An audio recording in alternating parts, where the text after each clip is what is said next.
Salut à tous, bienvenue dans l'antre, on se retrouve aujourd'hui pour parler de HPA. On va parler surtout d'un flexible qui permet de moins s'encombrer sur les terrains, et c'est un flexible signé JV Tactical. C'est bien ça.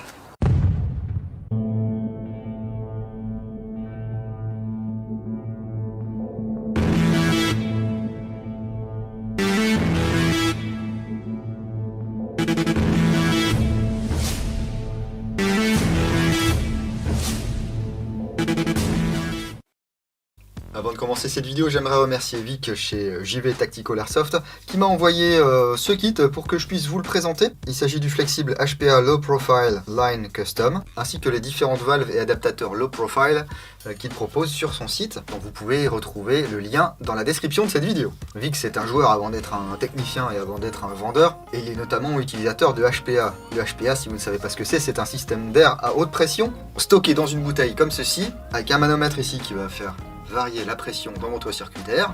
Ici je suis à un petit peu plus de 80 PSI. Et ici un raccord rapide qui va relier votre flexible à votre réplique.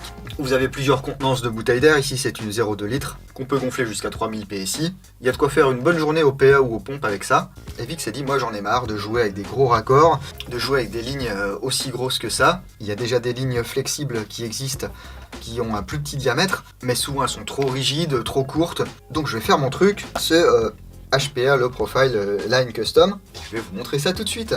Ça se présente dans une petite boîte comme ceci, c'est très léger. On voit ici les accessoires disponibles.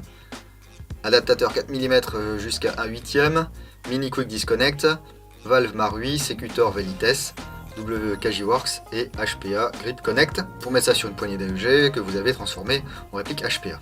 On va retrouver le flexible torsadé, 4 mm de diamètre, un mini quick disconnect, un adaptateur 4 mm vers 1/8 de pouce et un adaptateur 4 mm jusqu'à M5 mâle.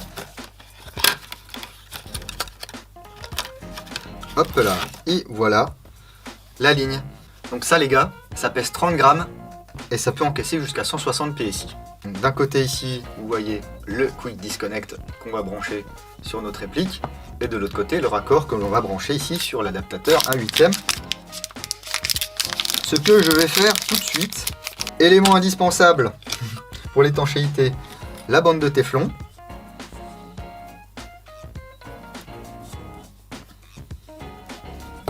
Hop là.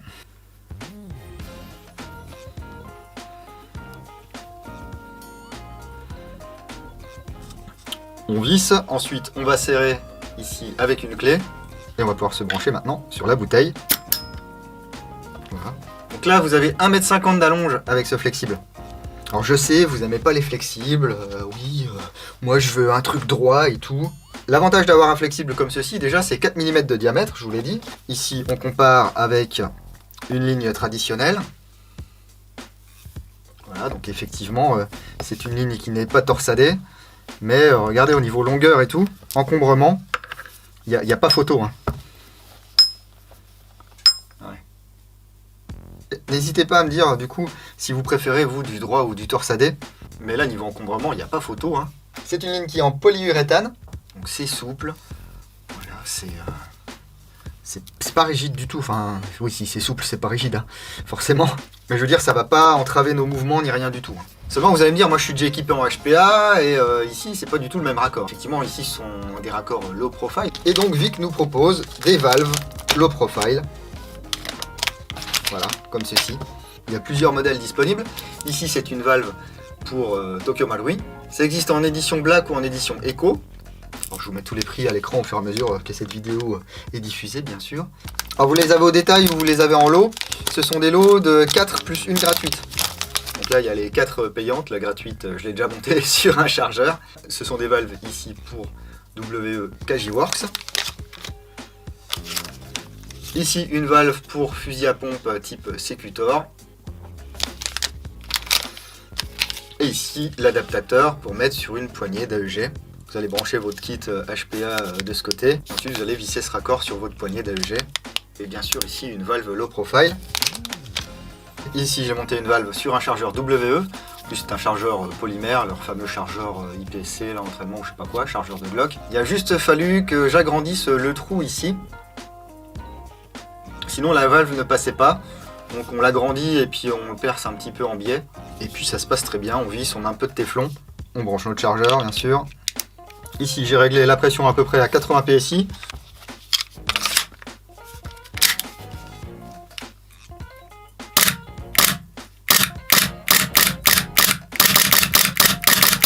Ça fonctionne bien.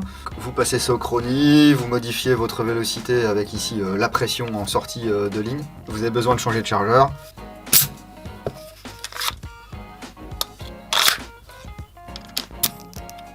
Et voilà le travail. Ici, c'est une valve type Tokyo Marui, je crois, sur ce Army. Donc là, pareil.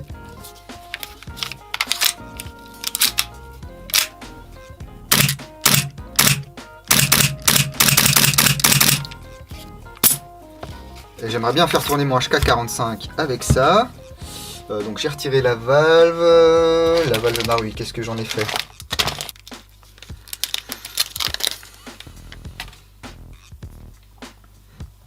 Hop là.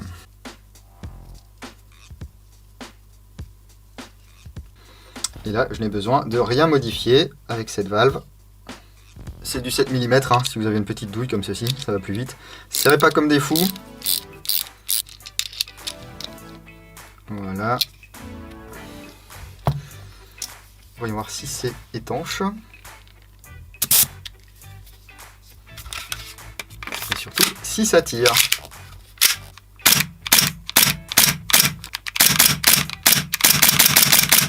Bon, et là, pas de cooldown, rien du tout. Enfin, déjà que sur ceux-là, il n'y a pas un max de cooldown. Mais là, au HPA, c'est nickel. Vous allez pouvoir jouer en toute saison. Mais le mieux, c'est quand même de voir ça dehors, sur l'homme, sur la tenue, et de voir vraiment si ça ne gêne pas les mouvements, parce que ça, c'est Vic qui le dit. Moi, j'ai pas encore testé. Hein. Du coup, je prépare un deuxième chargeur de Glock. Donc ici, j'ai percé. Forêt diamètre 7. Hein. Hop là. Parce que j'ai qu'une valve Tokyo Marui, sinon j'aurais pris celui-ci.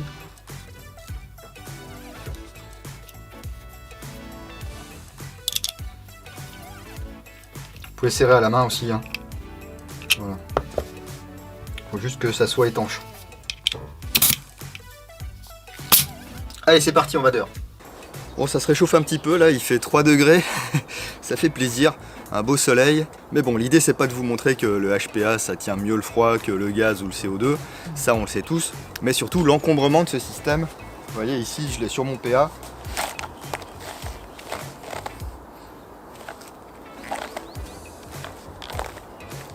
Ça ne m'empêche pas de faire des manœuvres, etc. C'est vraiment très souple, ça se fait oublier assez facilement.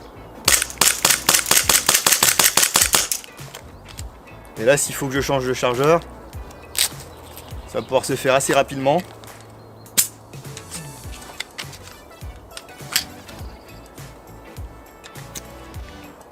Voilà. Bon, là, je suis un peu empêtré parce que j'ai froid aux mains et j'ai pas répété avant. Si je dois changer de chargeur,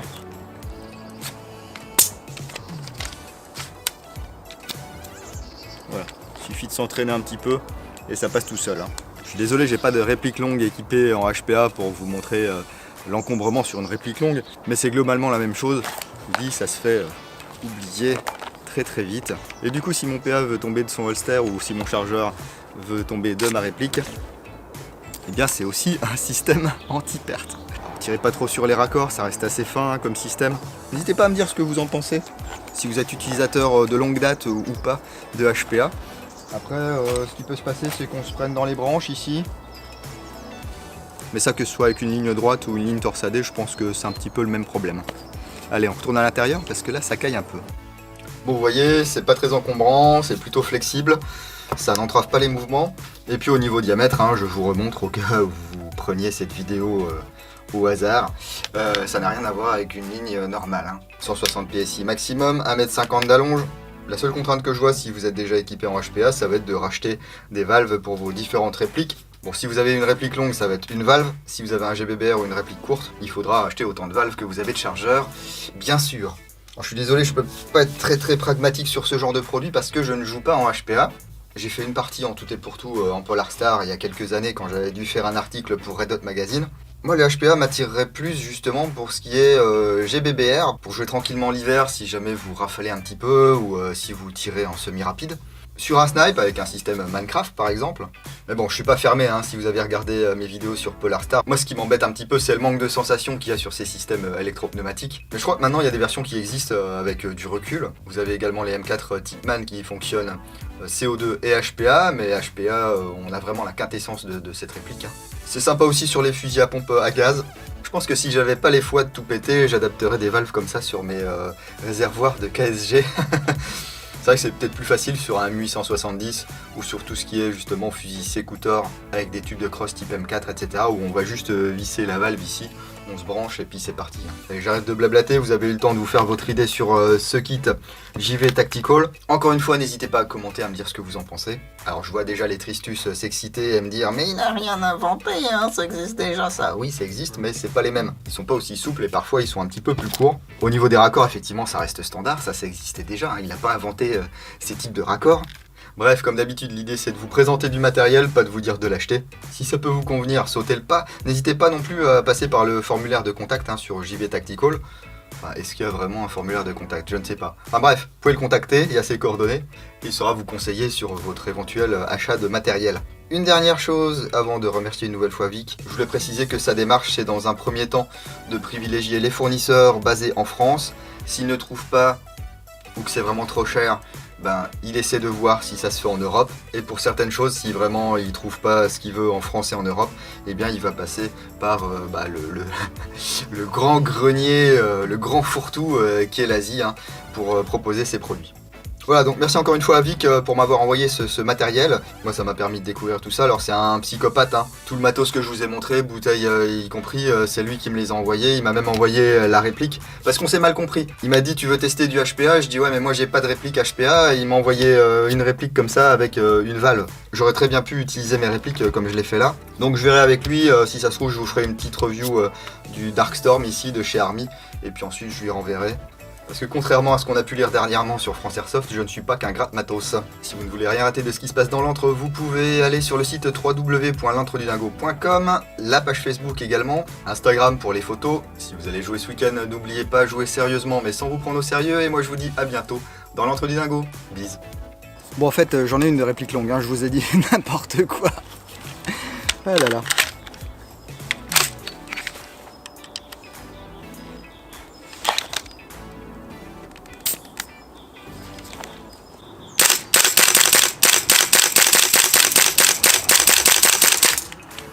En plus, ça actionne le ball catch. C'est bien ça.